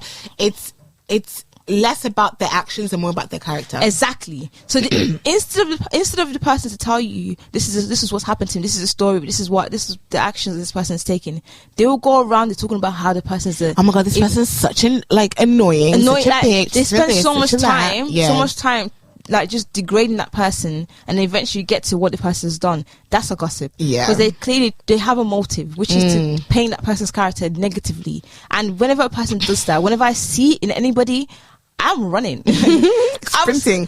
She's a runner. She's a track. What's it called? She's a runner. She's a track star. Yeah. Mate, I'm taking my imaginary car and boom, boom, boom, I'm gone. Because what? Me and you gossip as well. I'm not gossiping with you, because I was saying to mom, like, when I was ranting, because I was trying to decide if I want to still maintain friendship with that person. And I was saying to mom, like, Mom, I've had friends, like people like Anissa and Jennifer for years, and we don't gossip. So I'm like, it's not a thing where this is what, because people always say girls gossip. No, we don't. Like, we don't spend time saying, oh, I've seen this person is like this, they're like that. Oh, and one thing gossipers do as well, they don't just tell one person, they spread it. Yeah, they tell different people. Their mission, like I said, their mission is to paint your character negatively, right? So, so the information goes from you to another person to another person. It's like spreading it across. If I am going to gossip with you, if there's ever a moment that happens, it's staying between both of us, and that's it. There's never. It never leaves. That it's not going anywhere. That who's gonna know? Nobody. Yeah. So is that really gossip? Because no one's gonna know we're talking about it. It's not gossip. Yeah. But honestly, whenever I see people that do that, it scares me. It scares me. It's just, but yeah, listen, St. Paul's. Trauma. No. Yeah. I just, if I could just. The annoying thing about it is because, again, I just didn't know what I was going through. Like, I was literally, I feel like there were moments where I was crying out for help. Like, I remember in year 11, I remember it was the summer, and me and Anissa, us being us, just sending each other voice notes. And I remember just saying, I'm just tired of, like, it. For me, it felt like I was chasing something. Yeah. I didn't know what. I was like, I'm just tired of it. And then there was It's deep. It's deep. It's a little bit triggering. I think you should say just say trigger warning. And okay, trigger warning. So, deep in my depression, I used to self-harm, and I remember there was a point, because I was like, okay, I need to stop doing it. Something happened, whatever it was. I broke down, and the only person at that point I had told was Marisnella, and she was like to me, oh, but the thing is, in my head when that happened, I never saw it as there's something wrong with me. I mean, I saw it as there's obviously something wrong with me because I'm doing this to myself, but it was never like you need to speak to someone, you're depressed. Because I remember my son the next day was like, oh my god, Jen, like, please don't do that. If you ever feel like that, just come and talk to me. I was like, yeah, it's whatever. But like, what was the original point I was trying to make? Yeah, I just never, I just didn't know. I just never clocked that, like, there's something. Do you think if you had someone, if you was, because I keep trying to link this to being a first born, yeah. No, genuinely, do you think if you had an older sibling and you saw how they lived their life, do you think that would have helped you? I'm not saying depression is linked to being an elderly or younger. Yeah. But sometimes when you're, like you said, you didn't even know what you was doing was wrong. You didn't even know anything. Because I'm trying to think in my position where, because of the emotional roller coasters I've been through, I can easily see signs of those emotions in my younger siblings. Yeah. And I'm quick to react to it. Yeah. But in my state, when I'm going through my emotional whatever situation, it's like there's no one that's there to, apart from my mom, because my mom is like, she's got magnet eyes. I don't know how to explain it. But you need someone else apart from your mom, right? You need to, like, I'm just thinking, if I had an elder sibling that was there to just be like, yo, step out of him, what are you doing? Like, yeah, I feel like if I wasn't if I had some, like, yeah, if someone I had like an older sibling, having a friend is also is good, but like family, nothing beats family. No one, you can't compare the bond with family, having your family member as your best friend. Yeah. It's not the same as having an external best friend, because the thing is, we can only see what you tell us in terms of, because we don't live with you, but your siblings are living with you, so they see it. Yeah, they see all the emotions, because I'm sure in school half of what you were telling us is half of it, because I'm sure there was way more. Yeah, way more. But if you had it, because your youngest brothers they're not gonna know what you're doing at that point. They were like like young, like. So imagine when you was going through that, you had an elder sibling that was watching, and they were like, "Whoa, Genevieve, what are you doing?" Like, yeah, they would have probably pointed it out, and then maybe that would have probably given you an insight on to understand what's going on. What was going on? Yeah, it's 100%. one thing being depressed and not even knowing what, like just being confused and not even understanding this is what depression is. Because remember at that period there was no one really knew talked about. Because my idea of depression was like someone that's like in a mental hospital, they take medication, but no one tells you that it's not. Sometimes it's not the physical; it's like the emotional. No, at that point, I didn't. So that's why. I had no clue. Like I said, I just made it my reality. I'm like I have this mask on at school and act a certain way, but then when I'm at home, I feel really empty and like, I don't know, like there's just like honestly, when I think back to that time, all I can think about is darkness. Yeah. Just like pure, like I think as a firstborn, if we're going to link it back, the only thing that, for it to make sense, basically, I think it's called like suicidal ideation, right? Where you're constantly thinking about, killing yourself. And the only thing that was stopping me was what's going to happen when I go. Like my mom needs me, my brothers need me. Like if I go, like my mom, she's going to suffer, and I can't do that to her. So yeah, I feel like, what was the original point I was trying to make? Being the firstborn. Before that, I don't know. Yeah, if I had someone, it definitely would have allowed me to kind of understand. Yeah, that's the thing, because I didn't know. It would have allowed me to understand what I was going through. Some of my thoughts and actions that I did probably wouldn't have gotten as far as it did. Help you make sense of my emotions. feelings. It's not just any firstborn, because some firstborns are absolutely useless. But it's true. Some they're just there. By chance.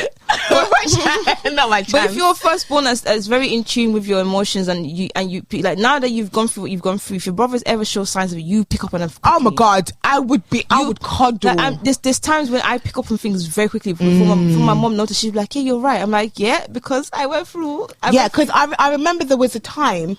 My mom, I mean, she's kind of harsh with my brothers, not the same as me, but it's just like a little thing to be like really harsh with them. And I remember there was a time I was just like, I sat down with my brother because he was really upset, he was crying, and I allowed him to just let out all the emotions, just to cry. And I was like, when he was ready, I was just like, what's wrong? Talk to me. Or sometimes with Henoch, when he gets in one of his moods and he goes upstairs, I'm like, you know what, there's too many stories of kids, they get something like their parents annoy them, or the Xbox gets taken away, next thing you know, let me go check on him. Like mine is when I notice my brothers, not my brothers, but like my siblings in general, when I notice they're acting out of character, I just tend to, I'm like, well, what's going on? Yeah. Like, and acting out of character is not always negative, you know. Acting out of character can be they become extremely talkative. It's true. Yeah, just chatting bare. It's like, what happened? What is the problem? Yeah. And then you're thinking, this is unusual. These little things, like, it doesn't have to, because people always think that, because people think the signs of depression is someone that's just always, they look sad. But no. Because you can be depressed, but you just always, this is how I notice something's not right. When someone's just acting out of character. Yeah. And that could be them just talking too much, or just laughing with no reason. Like, what was the joke? True definition of mental illness. Then I'll be like, are you okay? No, honestly, and I'm not saying I'm always right, but 80% of the time, genuinely, like, I think it probably is my personal skill. All right. I'm not genuinely. Yeah. I pick up on that, and I'm like, yeah, is everything okay? Because now you're not acting yourself. Yeah, you're just doing too much to try and cover up something. Yeah. Because what's so funny? What is so funny? Why are you laughing bare? Like, what's actually so funny? Yeah. Like, people could see that, oh my gosh, they're just happy. No, because that person is normal. Like, usually they laugh in the, but when some things that, this is why I always say the people that seem the happiest sometimes are the most depressed. But obviously I don't think it's always directly linked. Case. Yeah, it's not always like clearly like black and white, but sometimes, and people have spoken to me and they're like, it's true, like, because you're trying so hard to please people, to put a facade of I'm happy, that you're being extremely happy. Because people keep forgetting emotions, right? Let's link it back to God. Yeah, come on. God gave us emotions. Yeah, every single emotion is meant to be used. Sadness, happiness, crying, anything. God gave it to us for a reason. Yeah.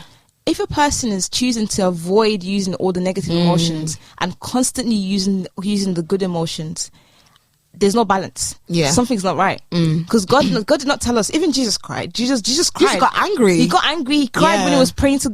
He that all those emotions. He said, "Why, God? Why have you forsaken me?" Yeah, all those emotions are there for a reason. So when a person's constantly trying to portray that they don't have the negative emotions, that person is not 100% happy. Yeah, because happiness does not mean I'm always opening my teeth and laughing. Happiness means if I'm angry, I react. Happiness is a healthy emotion balance. That's all it is, and it means you're content with whatever you're feeling. But when someone's always constantly just always trying to show that they're happy, they're not happy. They're not. Because why am I always trying to show you? It's like you're making up for something. Yeah. Every time you see me, oh, life is good. Nothing's ever wrong. Really? Are we living in the same planet? That's when you start realizing something's wrong. Something's not right. But that's just obviously it's not just limited to that, because depression is very, very is versatile. There's so many elements. But for me, that's usually my go ahead to be like, oh, let me pay close attention to this person and try to speak to them on a level. I'm like, is everything okay? Why don't you deal with that with me, Favor? Genevieve, you told me about your life. You even called me a rant. Remember the period when we started praying? Are you forgetting? Because you had another episode not long ago. Do you want to talk about it? You can take it out. No, if I can't remember, No, you had a period where you was depressed again. Yeah. I remember you told me like around my birthday, my 24th birthday, and I said to you, Genevieve, I'm going to call you, I'm going to pray. Remember? I think so, yeah. And I was sending you bare messages of Bible Yeah, quotes. oh my God, yeah. Yeah, you see, I didn't feel the need to do because you told me. So it's different. Yeah, true. The difference is you was never trying to portray that emotions to me. Maybe to other people, you're showing them a side of you being happy, but you literally told me like point blank, yo, yeah, I need help. I need help. So it wasn't a thing of I had to come to you and speak to you in love, because you was really open to me. But there's people where I can see that something's not, and I can't put my finger on it, because I'm like, yo, you're acting a bit jumpy. Not jumpy. Something is not adding up. And I rant to my other ranting partner, which is Miracle. Like, Miracle, this person, I don't know. Something about them. Miracle, like, I can see what you mean. I can see what you mean, Because one thing, I don't know if you'd agree, but I feel like I'm quite observant, and I tell people this all the time, but they don't know. I pick up on things that they don't realize I've picked up on. Yeah, I'd say that. Basically, there's this. I have this guy, male friend. You met him in church on Sunday. The guy that I made a jumper for. Oh yeah. He didn't believe me. He thought I was lying. I said to him, I'm a very observant person. He thought I was joking. I told him small things that he never noticed or told me, and he literally screamed. I was like, oh my God. I was like, because most times, if I'm not talking, I'm just keeping quiet and I'm just watching. You just watch him. I'm watching. Like, I can easily be extremely quiet and I won't say anything. But I can also, obviously, I can talk. I can talk bare. But we can tell. Yeah. But I can pick up on things, and I think it helps a lot, because you pick up on the little things people don't realize you're looking at. Do you think that's a firstborn daughter trait? 100%. Yeah. Because I agree. I even told Gift about himself, and he's my other brother, and he was scared, because basically I said to him, I was watching you. And it's like, no, basically I told him about how he interacts with people, and he literally looked at me like, "Hey, what the heck?" But he didn't see me, because I'm not gonna like fix my eyes on you, but I'll literally be talking, having conversations, but my mind is focused on what you're doing. And I was saying to him how you even handshake the person. I told him I understood the reason why he did that. He's like, yo! I was like, you came into that room, you gave a very firm handshake because you wanted to show your authority and make them. And he was like, oh my God, what the heck? Why didn't you do psychology? Nah, I love psychology. I don't know why I didn't. I don't know. But he was like, whoa. I was like, yeah, trust me, I noticed. And it's like, oh, that's weird. I was telling him a bit more, but people don't, there's little things that, but not everyone has that skill. So I understand, which is why it's not even, and I don't, to an extent it's natural, to an extent it's not natural, because I had to, like, I watched bare YouTube videos, about the mind, because I'm so fascinated about the mind. No, it is interesting. I find it so fascinating, like, because I know that our bodies and our reality is controlled by our minds, right? We don't, like I said, things don't just happen for no reason. Most of the things that we do, it starts from the mind, and then it eventually becomes a reality. So I'm always trying to understand why people do food. And I'm just like, you're interested. I want to know why you do it. Let me refer back to my YouTube video. And I was watching them and they don't even know. I went to another girl in church and she was like, what the hell? I'm like, yo. But I try not to say too much because it's a bit creepy because people are going to think I'm a creep. I'm like, yo, I notice things. I can't explain it to you, but I do notice. But guys. That was another roller coaster of a conversation. It's very deep. It's very deep conversation. I feel like, but it was deep. But people would definitely relate to that, and it's amazing you was able to share that because I'm sure there's people that would definitely 100% relate to feeling like that, feeling a bit hopeless and feeling just all they're seeing is just darkness. But clearly you can come out of it because you came out and you're able to. There was a period that Genevieve was so camera shy. She had talking to people was a problem, and now all of a sudden she's able to talk to people. She's able to record herself. She even loves her own voice. Hey, you was never like this. No, never. Like you was not. Like it clearly shows there's hope. Like people can come out and be like on a different spectrum of life, literally, of course, and have a different reality. So it was like there's no hope is lost for anyone that feels like, oh, I'm in a dark state, nothing's gonna happen to you, no good thing's gonna come out of it. It can there can be there's hope because people come out, and it does take. It's not a case of like you take one medication or you pray once or you talk to someone once and the next day you're absolutely like, no, it takes time. Like after that day that I prayed, like it took months for me to be like, oh wow, this isn't affecting me anymore. It took months, but it's little steps. Literally baby steps. But yeah, man, I guess that's it for today's episode. Thank you guys for tuning in and listening to us. Hopefully it wasn't too dark. We tried to light it up a little bit a bit of small no, but I mean, you know what, this is a reality. This is what it's my experience. It's what other people go through, whether firstborn or not. I think it definitely has more of an effect on first, definitely, because there's just so much pressure and so much expectation. But all I want to say is that even if you feel like you are, like I remember feeling, you are definitely not alone. Find someone who you can talk to. If it's, for me, it was religion. For 100%. Some people, it's going to be therapy. For some people, it's going to be medication. For some people, it's, I don't know. Apparently, psychedelics are really good. Oh, I personally wouldn't go into that. It's up to you. Each to their own. It's a bit weird, but just make a step. That's what it is. Yeah. To some people think it's just an automatic, like next day. No, anything. If it's cleaning your room, just make a step. That's that. And there's power in making a step, because once you get up from that bed, your mind is already in a state of, oh my God, I done it. Because depression makes you paralyzed. You get to a state where you feel like you can't do anything. You just stay in bed all day. Yeah. Get up, just stand up, and then literally, physically, your body's already thinking, because it's all about the mind, right? Yeah. We're trying to convince the mind that we're happy. Get up, just stand up, and then see where you go from there. But that small step, it doesn't take you going to run a marathon. No, just little steps that you can do. If it's just doing your makeup or anything that you need to do in that little step, obviously it's not a long lasting effect. Like, getting up is not going to be the ultimate cure to whatever you're feeling. But little steps eventually become a big achievement. Like for example, like with mine, like I remember after I told Mario about me, I stopped. Like. And the thing is, for me to tell her, it took a lot, because I remember I was battling with me telling myself, oh my God, you're an idiot, why would you do that, you told yourself you're gonna stop, like all these like self-hate within me. And then it's like, but then it's like accountability. I told myself I was gonna stop. Should I tell someone, should I not? It was literally like a battle.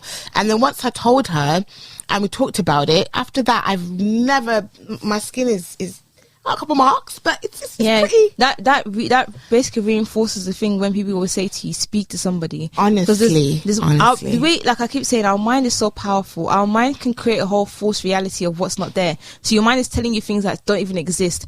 But once you speak to somebody and you verbalize your emotions and what you're thinking, the person can be like, yo, that's not true. And then your mind's like, whoa. So wait, This entire time? This whole time I thought it was this and I thought it was that, and it's like, And then it's like I'm not. which is why people always say, speak to somebody. That's another step that you have. That is almost a must. You have to. Depression is not a thing that you anyone should be going through alone. You have to speak to somebody. Not, please. Just speak about it, because once you start saying what you're feeling and making sense, because sometimes depression doesn't make sense, because you're in a loop of emotions where your brain can't comprehend what's going on, because it's not adding up. So imagine, these are some people that come from extremely wealthy families say they're depressed, because why they're depressed, they have money, they have a family, sometimes they tend to it looks perfect to ordinary eye, but they don't, what they think does not make sense, which is why when they start speaking about it, then they start realizing there's little things here and there. Some elements are lies that our mind tells us. From a religious standpoint, I won't call it religious. I don't like calling Christianity religious. But from my Christianity standpoint, I call it the devil. The devil lies to us and whispers. It does. And whispers to us and tells us things that are not true. And then we start to believe them. Like little things like, oh, you're this person, but no one's ever said you was that person. You just told yourself this whole story, and we end up making a scenario saying, if I go now, no one's even gonna care. Bearing in mind, in reality, people are literally going to care. So it's like it just lies. So like, make sure you like speak to somebody. That's the number one. If nothing is done, speak to somebody is the biggest step anyone can take with depression, because that already defeats the mind. Because now the mind doesn't have any power. Now the mind, you've now put what's in your mind. Like fighting against like two whatever. Because now you've not put what's in your mind into words, and now it's like, whoa, that doesn't make sense. So guys, speak to somebody. It's important. But yeah, I don't know how else we can end this positively. You are loved. 100%. There are people that care about you. They love you. They want you in their life. And and the thing is, I think something about it as well, it's main character syndrome. Everyone, I think the most important thing that I've learned from my experience is that everyone is going through their own thing, and I think that's something so in any kind of aspect, it's so important to keep in mind, because just because it may feel like, oh, that person's too busy, they've got this going on, they don't want to talk to me. I don't know. Do you get what I'm trying to say? It's just a main character. I was saying to somebody, I said to them, my closest friend is a low maintenance friendship. We can go months without speaking, and I know I know for a fact, if I spoke to her the next day, nothing has changed. Are you talking about me? All of you, you're all the exact same. Okay. But we can literally, but it's true. We go months without speaking, but it doesn't mean anything. We can go, there's times where we speak every day. There's no, the point is, there's no requirement. I don't feel that you have to speak to me to validate the friendship. What I feel like I deserve that. This is what I deserve. No, because you have a life, I have a life. If I wanted to speak to you, I'm going to message you. So oh my god, I saw on social media, people are like, oh my god, she doesn't check up on you. Have you checked up on her? And you know what the thing is, I remember thinking this thought the other day. Sometimes checking up on someone, it's kind of patronizing, and because it's everywhere on social media, oh my god, this person committed suicide, you have to ask your friends, are you okay? Don't ask, are you okay? Because what do you think I'm going? No, I'm having a shit time. No, like checking up on someone can literally be like, send them a TikTok. They reply back, they're laughing, be like, oh my god, I saw this, I thought of you. Like, it can be anything. Yeah, exactly. I was going to say, it depends on the way you guys communicate. True. Because everyone's method, some people just like direct. Because me personally, I like people to be direct with me. I don't like feeling confused, like, why are you messaging me TikTok video? Like, I'm going to laugh, but I'm like, are you trying to check up on me, or I'm a bit confused? But some people like that, and I've used different methods. I know what you're saying, it's true. Some people, that my method of checking up on them is always commenting on all the Instagram posts. I'm not joking, or always sending like loads of random DMs to them, just to make them know that I'm still here. I'm still here. Other people, I'll be like, yo, how's life? I do that to you. I'm like, how's life? Because I know there's no need. Why am I going to pretend and be like, let me like beat around the bush? Jen, what's going on? It depends. So it depends on the person and type of relationship you have. Everyone's different. You can't. It's not a one size fit all for everybody. So the main thing is, no one don't feel like you it's a thing that you have to have. My friends have to check up on me, because nobody how am I gonna say this? Like, it's not a right. Like, No, yeah. it's not something it's not a requirement in friendship. It's not that. Friendship is a two-way thing. If you have in your mind and you feel a bit worried, you're like, oh, I wonder what's happened, then message her. Yeah. Don't go on social media saying nobody checks up on me. Who have you checked upon? The amount of people that just popped in my head that do that on Instagram, like, please, clearly you're putting someone, it. I had someone tell me that she had a friend message her saying, "Oh, you don't hang out with me anymore. You don't do it." Have you tried to reach out to her to hang? Like, all of this, no. Like, mine is simple. I'm happy with people. This is why I'm so content. I'm content. I don't like to do too much. Like, when I'm friends with one person, that's it. I'm not trying to do too much. My comfort zone, bro. Don't take me out. I grab and stay. I grab because I know. First of all, having too many friends is too much. It's just too much anyway. It's too much. I can't be bothered. You can have a lot of people that you know and you're okay with, but people I consider close friends, just limited. So because that way I can invest. And to be honest, I don't have the energy to message people. I genuinely don't. But the good thing is you don't require them to do the same thing to you. No, I don't. But people do that. They don't message nobody and they expect everyone to message them. Yeah.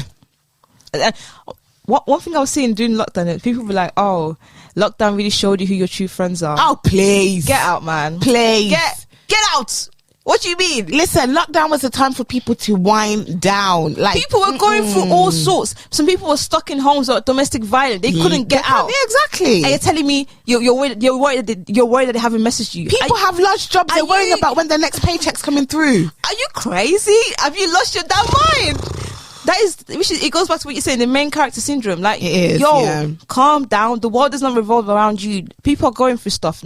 Nobody deserves anything. You don't deserve anyone to do anything for you.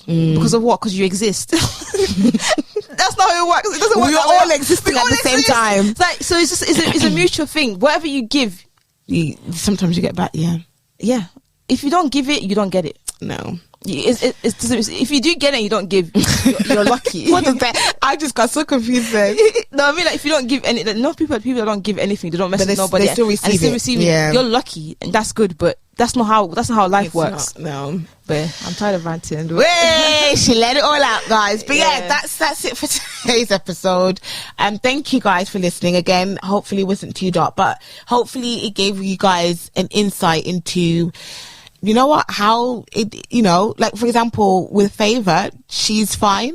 She's never come to me like, Jen, my mind is going crazy. I've never, but I understand. You're blessed. No, I understand how people feel. I'm genuinely, like, because I've put time into researching. I'm not even joking. I've researched how people actually feel, because I don't get it, but I actually understand. But I will never fully understand because I've never gone through it. But but yeah, people are different, right? And hopefully for anybody out there listening that feels alone, that feels they have nobody, that feels that overwhelming darkness that I did, hopefully now you can feel a sense of peace that and guys, you can also message us. Oh my god, yes, please. Well, we would respond, trust me. Like, listen, if you message me, I'll be like, I hate talking on the phone, give me a number. Honestly, and I'll call you. Honestly, guys, if you feel the need to speak or you want to express yourself, you can send us a message or voice any method. Just we will actually listen to you, and we would give advice to the ability that we can, because obviously we don't know it all, but we will try our best to speak to you and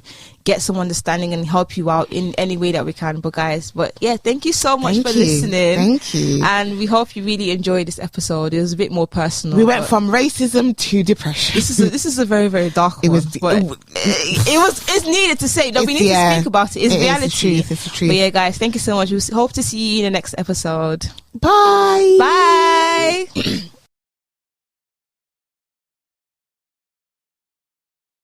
Hi guys, welcome to the third episode of the First Girl podcast. I'm Jen. And I'm Favor. And in today's episode, trigger warning, first of all. I will put the timestamp in the summary, the description, but we do go into the topic of depression. There is mentions of self-harm and suicidal thoughts. So if that's something that is sensitive for you, then just have a look at the time and then you can skip that. But apart from that, I would say it was a very